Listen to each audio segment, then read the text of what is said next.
Ikaw na. Ito na itsura natin. Ano talagang... Nasa bubong po kami ng...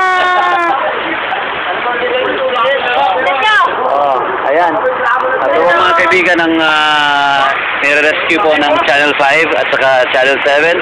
Kasama po yung mga tumulong po sa amin. At 2 oras na po kami nag-aantay dito sa bubong.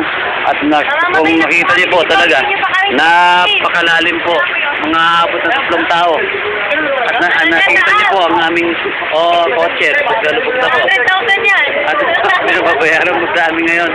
At yan niyo po nakikita ang Yung mga tambay sa likod mo. Ondoy 2. Ay, nakatambay ka. Ito po yung mga taong tumulong sa amin. Kung wala po ito yung mga taong to, siguro, yan sir mga alasigir po yung mga nasa likod po. Kung wala po kayo, wala kami sa bubong. At isa pa, ang rescue. Sabi may rescue. Asan na yung rescue? Mga buwisit na rescue. Wala na. Wala na lahat. Ayun na, may narinig akong rescue rito. At parating na yata.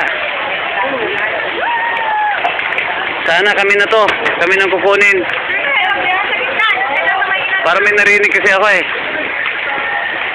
Ayan. Yung kotse namin nalubog dito.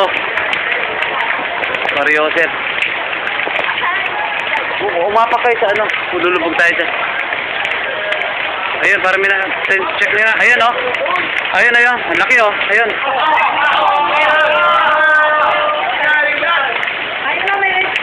Ah! Dito kayo umapak. Ayan po ang aming rescue. Papunta na po sa amin.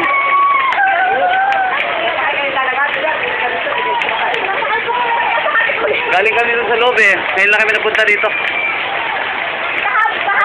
Apo pa kami rito.